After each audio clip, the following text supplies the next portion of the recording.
যে জামাত মানেই পাকিস্তানি, আমি পাকিস্তানি অ্যাজ এন এথনিসিটি বলতেছি না। সেটা তো কত চমৎকার চমৎকার গজল গায়কে আপনি চমৎকার বলতেছেন। আমি শুধু আপনাকে একটা জিনিস, মানে আমার প্রশ্নটা আমি ক্লিয়ার করি। প্রথম কথা, একটা রাজনৈতিক দল যদি একটা বিচারিক আদালতের রায়কে বিচারিক হত্যাকাণ্ড মনে করে, যদি মনে করে যে তাদের ছবি দিয়ে তাদেরকে দেশপ্রেমিক বলতে হবে, সেইটা বিচার করার ভার কি আমাদের নিজের হাতে তুলে নেওয়া উচিত? উনি যদি কারো আপনি তুলে নিছেন, তো আপনি তুলে নিয়ে তার একটা পাল্টা জায়গায় নিয়ে গেছেন। তো কেউ যদি বলে যে নিজামীর বাংলায় অমুকের ঠাই নাই, যে কারো বাংলায়, মানে এটা এখন রনির বাংলায় বললে বা মেঘমল্লারের, আমি যেমন এটাকে মেঘমল্লারের বাংলা বলতে চাই, তো এখন রনি যদি আমাকে এটার জন্য আক্রমণ করে, রনিকে এটা আক্রমণটা করতে পারবে নাকি ওর জাজ করতে হবে ও ঠিক বলতেছে না ভুল বলতেছে? কি করবে আসলে? প্রমাণ কোথায় হলো? মানে আমরা তো এখানে সম্মুখ অবস্থান নিছি, কোন রকম তো কোনো মানে কি বলবো হতাহতের ঘটনা তো ঘটে নাই। না, হতাহতটা পরে হয়েছে, মানে আদর্শটা আমি বুঝতে চাচ্ছি আপনার কাছে খারাপ কেন লাগতেছে বিশ্ববিদ্যালয়ের জায়গায়। বিশ্ববিদ্যালয় খুব ক্লিয়ারলি বলি যে ধরেন তারা যুদ্ধাপরাধী কিনা এই নিয়ে আপনি তর্ক করেন, সমস্যা নেই, কিন্তু তারা যে রাজাকার এটা নিয়ে তো কোনো দ্বিমত নাই। তারা যে পাকিস্তানের পক্ষে অবস্থান নিয়েছিল 1971-এর সময়, এবং তারা সেই সময় আল বদর বলেন, আল শামস বলেন, এই বাহিনীগুলির নেতা হিসেবে অনেক লোকজন ছিলেন। তাদেরকে আমি বলতেছি যে তাদের বাংলায়, বাংলা তো, বাংলাদেশ তো একটা কনসেপশন, বাংলাদেশ তো শুধুমাত্র একটা রাষ্ট্র না। আপনি যখন পাকিস্তানের মতো, আমরা বলছি 47 আমাদের অর্জন, আমাদের অর্জন 47-এর ঘটনা ধরে আপনি যখন দেশভাগের ক্ষেত্রে আপনি বলতেছেন। কিন্তু মিস্টার বসু, আমার আসলে আমার দেশ সম্পর্কে আইডিয়াটা আপনি আমাকে আরেকটু কনসেপ্টটা যদি একটু ক্লিয়ার করতেন। আমার তো ধারণা ছিল যে বাংলাদেশটা হচ্ছে এমন একটা দেশ, সেটা সবারই বাংলাদেশ, রাজাকারদের বাংলাদেশ এটা হইতে পারবে না। এইটা কি আমরা চাই যে রাজাকারদের কি আমরা এখন কোথাও ফেলে দিব বা কোথাও তাড়িয়ে দিব যদি আমাদের শক্তি থাকে? ব্যাপারটা কি এরকম চিহ্নিত করব? মানে রাজাঘাটে তো সরকারের আশপাশ দিয়ে ঘোরাঘুরি করতেছে, তারাই দেওয়ার আলোচনা আসতেছে কোত্থেকে? আমার যেটা খুব প্যারা লাগতেছে গোটা কনভারসেশনটাই মনে হচ্ছে যে জামাত ইসলামী সামহাও 5ই আগস্টের পর একটা প্রান্তিক ক্যারেক্টার।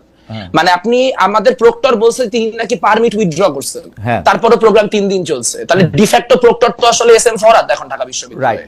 সো এইভাবে কথা বলার তো কোনো সুযোগ নাই যে তারা প্রান্তিক এবং তাদেরকে জায়গা দেওয়া হইতেছে না। তারা গত 1 বছর ধরে প্রোগ্রাম করছে, আজকে এবার কি তারা প্রথম প্রোগ্রাম করলো? 36শে জুলাইয়ের প্রোগ্রাম তারা টিএসসির ভিতরে বিশাল বিশাল হোর্ডিং দিয়ে টানা করছে। আমরা তাদের সাথে রাজনৈতিক ভাবে অপোজ দেখে আমরা কি করছি? আমরা 14ই ডিসেম্বর টিএসসির বাইরে অন্যান্য বিভিন্ন রকম ডেমনস্ট্রেশন করে ওখানে অন্যান্য আপনার মানে 14ই ডিসেম্বরের যে ইতিহাস সেটা সামনে আনার চেষ্টা করছি। তো গণতান্ত্রিক পলিটিতে সেটাই হবে যে আমি তো তাকে কখনোই মানে কি বলবো আক্রান্ত করে উঠাই দিতে হবে, তাকে ছড়াই দিতে হবে, এই কথা তো কেউ বলতে যায় নাই।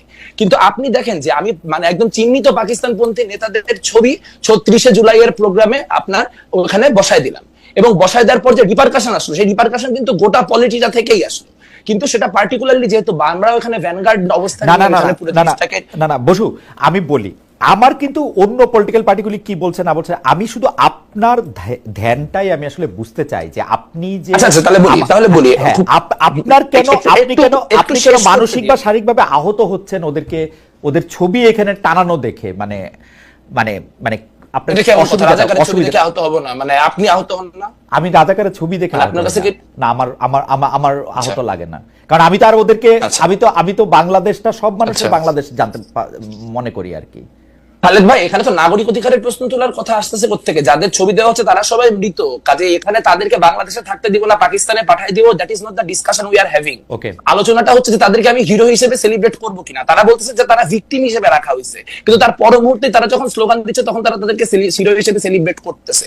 এখন আপনি চাইলে এটা রাখতে পারেন, তাহলে খুব ফাইন, যে হইতেছে এরকম হবে 5 বছর 2-4-5 বছর পরে আমরা আওয়ামী লীগের ক্ষেত্রে এরকম হবে যে আমরা আওয়ামী লীগকেও এরকম ভাবে একটা এন্ট্রান্স পলিটিক্সে দিয়ে দিব সবাই মিলে, যে হচ্ছে তারাও এরকম একই কাজ করতে পারে, তারা শেখ হাসিনার বাংলায় অমুকের ঠাই নাই আবার হবে বাংলাদেশে।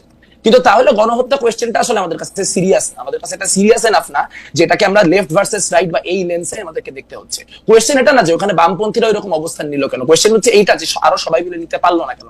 একটা ছোট জিনিস বলি, যে আমি যখন বলতেছি পাকিস্তান, আমি পাকিস্তান তখন একটা ধারণা হিসেবে বলতেছি, আমি পাকিস্তান একটা কনসেপ্ট অ্যাজ অ্যান আইডিওলজি বলছি, আমি পাকিস্তান অ্যাজ এ নেশন হিসেবে বলতেছি না। পাকিস্তানি হওয়া কোনো দোষের কিছু না, অনেক ভালো ভালো মানুষ পাকিস্তানি, আমাদের অনেক পাকিস্তানি কমরেড আছে।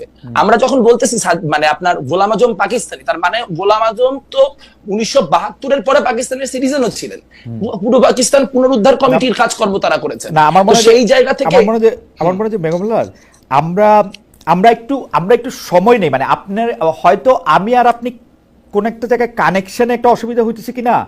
আমার কাছে মনে হয় যে আপনি বাংলাদেশে আইন আদালত আছে, পাশাপাশি বাংলাদেশে রাজনৈতিক কর্মকাণ্ডও চলবে, রাজনৈতিক দলগুলিও থাকবে, কিন্তু একটা রাজনৈতিক দল আরেকটা রাজনৈতিক দলের বিশ্বাসকে বা তার ইডিওলজিকে আপনি কাউন্টার করার জন্য ওইখানেই সশরীরে দাঁড়ায় এই প্রতিবাদটা করবেন কিনা, এবং এই প্রতিবাদটা আসলে সেই জায়গায় যদি বিশ্ববিদ্যালয় কর্তৃপক্ষ স্টেপ ইন না করতো তাহলে এটা আরো একটু খারাপ জায়গায় যাইতো কিনা, আমি ওইটা বুঝতে চেষ্টা করতেছি যে আপনার মনটা। যেমন আপনি আমার প্রশ্ন করলেন রাজাকারের ছবি দেখলে কি আমার খারাপ লাগবে না, না আমার লাগবে না। ছবি দেখার সাথে খারাপ লাগার কোনো সম্পর্ক নাই, কারণ আমি আমার ইডিওলজি জানি, আমার ইডিওলজির সঙ্গে অন্য একটা ইডিওলজি আমাকে ব্যাহত করে কিনা বলতে আমি বুঝাতে চাই যে বাংলাদেশের সবার মতই থাকবে। আপনার মতটা যদি এখানে আপনি একটু বলতেন যে কেন আমাকে একটা ছবি দেখে খুব বিহব্বল হয়ে যেতে পারবে, কেন একটা স্লোগান শুনে আমাকে খুব কেঁপে উঠতে হবে, কেন, কারণটা কি? কারণ এখানে আমরা খুব স্পষ্টত দেখতে পাচ্ছি 24-এর যে অভ্যুত্থান, সেই 24-এর অভ্যুত্থানকে নানান ফর্মে 1971-এর কাউন্টার হিসেবে জামাত শিবির দাঁড় করানোর চেষ্টা করতেছে। এটা কোনো আইসোলেটেড ইনসিডেন্ট না, এই ইনসিডেন্ট গুলা বারবার করে ঘটতেছে। মুখপত্রে বারবার করে লেখা হচ্ছে যে জামাত হচ্ছে কি কিছু মুসলমান ভুল বুঝে মুক্তিযুদ্ধে অংশগ্রহণ করছিল, সেই জায়গাটা নিয়ে আবার যখন যথেষ্ট চাপ আসতেছে তারা সেখান থেকে সরে যাচ্ছে। মানে এই সোহরাওয়ার্দী উদ্যানে একটা প্রোগ্রাম করার সুযোগ পাইছে, প্রোগ্রাম করা শেষেই প্রথম কথা বলছে যে 7ই মার্চেও এত লোক হয় নাই সোহরাওয়ার্দী উদ্যানে যে পরিমাণ লোক হয়েছে। এখন মুক্তিযুদ্ধের বিরুদ্ধে অবস্থান নিয়ে যদি আপনারা গণ্যমান্য ব্যক্তি আপনারা যদি সিদ্ধান্ত নেন যে বাংলাদেশে জামাত ইসলামী মুক্তিযুদ্ধের বিরোধিতা করলেও রাজনীতি করতে পারবে, রনি ভাই আছে, রনি ভাই অনেক পোস্ট মডার্নিজম, মুক্ত মুখ, লেনিনিজম নানান কিছু দিয়ে ব্যাখ্যা দিতে পারবে যে হ্যাঁ মুক্তিযুদ্ধ বিরোধী অবস্থান নিয়ে বাংলাদেশে রাজনীতি করা যাবে, ফাইন, সেটা আপনাদের পলিটিক্যাল অবস্থান, এটা আমাদের পলিটিক্যাল অবস্থান না। আমাদের পলিটিক্যাল অবস্থান হচ্ছে ছাত্র শিবির নতুন প্রজন্মের, তারা যদি রাজনীতি করতে চায়, তারা যদি বাংলাদেশে অন্য সবার সাথে মিলে রাজনীতি করতে চায়, ওয়েল অ্যান্ড গুড। আমরা 24 অভ্যুত্থানের মধ্য দিয়ে আসছি, আমরা চাই নাই যে পুরানো যে মানে গ্যাঞ্জাম গুলো সেই গ্যাঞ্জাম গুলো ফিরে আসে, কিন্তু তারা যদি বারবার করে মুক্তিযুদ্ধের ব্যাপারটাকে ট্রিগার করার চেষ্টা করে তাহলে আমরা ট্রিগার্ড হব, এবং আপনি কনস্ট্যান্টলি ট্রিগার করার চেষ্টা করে কেউ ট্রিগার্ড হলে তখন ভিকটিম প্লে করবে, এটা হইতে পারে। ওকে, মেঘমাল্লার বসু তার অবস্থান পরিষ্কার করেছেন। আমরা একটু আবার রেজাউল করিম রনির কাছে যাই এই বিষয়টি একটু বোঝার জন্য। জনাব রেজাউল করিম রনি, আপনি নিশ্চয়ই খেয়াল করেছেন যে শিবির তার রাজনৈতিক বক্তৃতায় হোক, আমাদের সাথে কথা বলার সময় হোক, তারা সবসময় এটা বলে যে তাদের প্রজন্মের বেশিরভাগই বা সবাই 71 পরবর্তী, সুতরাং তাদেরকে রাজাকার ট্যাগ দেওয়া, তাদেরকে রাজাকার বলা, পাকিস্তানপন্থী বলা এগুলি আসলে ঠিক না। কিন্তু তারা যখন কাউকে হিরো নির্বাচিত করতেছে, সেই হিরো নির্বাচিত করতেছে তাদের যারা আসলে বাংলাদেশে অভ্যুদয়ের সময় মানে ওপেনলি বাংলাদেশের বিপক্ষে অবস্থান নিছে, যেটাকে আপনি খুব সুন্দর কয়েন করছেন যে জামাত সারা জীবন পিপলের বিপক্ষে আর অ্যাডমিনিস্ট্রেশনের পক্ষে থাকে, এরকম একটা সুন্দর লাইন আপনি এটা বলছেন যে তাদের পলিটিক্যাল অবস্থানটাই খুব গোলমেলে। তো এই কিন্তু শিবির যে এইটা করে, এইটা শিবিরকে আসলে বলার উপায় কি? আমি শুধু আপনাকে মনে করে দিতে চাই যে জামাতের যে শীর্ষ নেতা জনাব শফিকুর রহমান, উনি আমার এক প্রশ্নের জবাবে সরাসরি বলছেন যে আমরা 47 থেকে আজকের দিন পর্যন্ত আমাদের কোনো কারণে যদি মানুষ মনে কষ্ট, মনে দুঃখ এগুলি পেয়ে থাকেন, সে তার জন্য আমরা দুঃখিত, আমরা এগুলির জন্য আসলে একদম আনকন্ডিশনাল। আমি তাকে স্পেসিফিক জিজ্ঞেস করছিলাম এই 47 থেকে এই আজকের দিনের মধ্যে 71 আছে কিনা, উনি বলছে সবই আছে। তো আপনি যদি একটু আমাদের বলতেন যে শিবির আসলে নিজের কি দেখাইতে চায়, মানে শিবিরের মানে হিসাবটা কি আসলে? আচ্ছা দেখেন, আমি আপনার একটা আগের আলোচনাতে আসি। দেখেন, জামাত শিবির এখানে রাজনীতি করবে কি করবে না, এটা অন্য কারো শর্তের মাধ্যমে সে করবে না, অন্য কেউ শর্ত দিতে পারবে না, সে তো আর মতো করে তার একটা জায়গা আছে। দেখুন এখানে আপনারা যে লম্বা আলোচনাটা করলেন, এখানে আমার মনে হয় একটা জায়গা মিসিং আছে, সেটা হলো যে কোশ্চেন অফ টলারেন্স।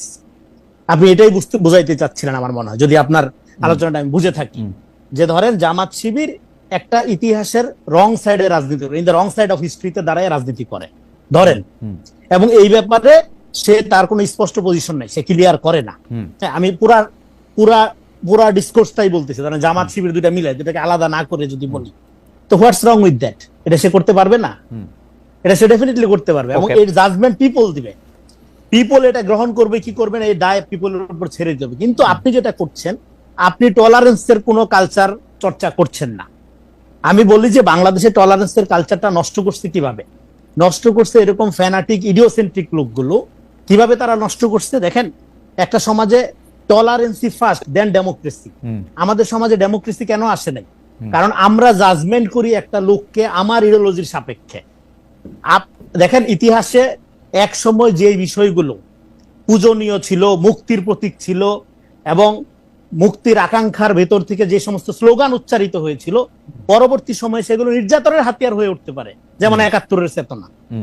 ৭১-এর চেতনা এখানে গণহত্যাকারী চেতনা হয়ে উঠেছিল, এবং আওয়ামী লীগ এই ৭১-এর জনযুদ্ধটাকে একটা আওয়ামী যুদ্ধে পরিণত করছিল। এবং সেই চেতনা এবং ব্যবহার করে, এবং রনি আপনার নিশ্চয়, আমাদের নিশ্চয় সবার মনে আছে, এবং আমি শেষ করি, সেই চেতনা ব্যবহার করে মেঘ মোল্লারের চক্ষু আক্রান্ত করছিল, কিন্তু সেই চেতনা ব্যবহার করে, সেই চেতনা ব্যবহার করে মেঘ মোল্লারকে পিটানো হয়েছে, মেঘ মোল্লারকে পেটানো হয়েছে, তার চক্ষু, এই চেতনা ব্যবহার করেই করা হয়েছে, এক্স্যাক্টলি করা হয়েছে। এবং বিশ্বজিৎকে হত্যা করা হয়েছে এই চেতনা ব্যবহার করে, বাচ্চা বাচ্চা ছেলেদের গুলি করা হয়েছে এই চেতনা ব্যবহার করে।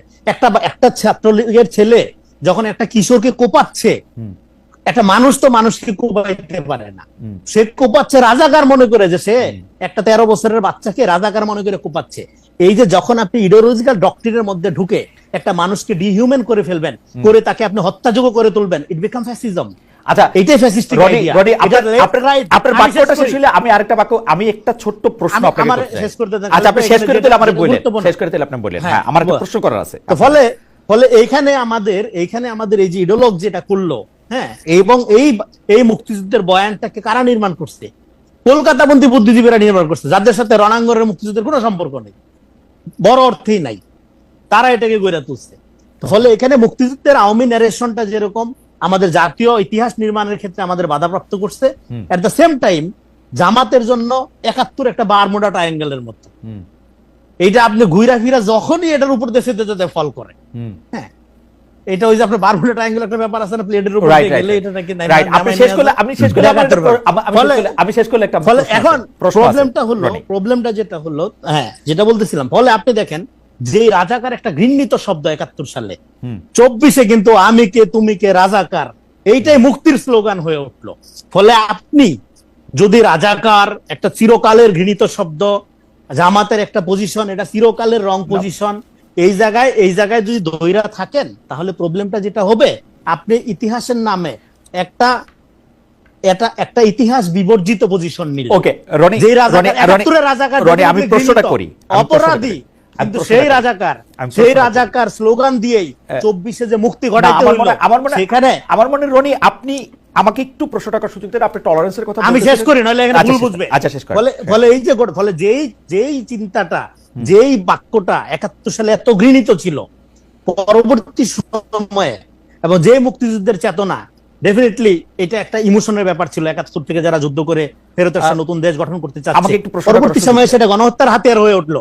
পরবর্তী সময়ে এই রাজাকারী আবার একটা ইতিহাস একটা আয়রন জ্যাকেট ফিক্সড ব্যাপার না। যে আপনি প্রশ্নটা করেন।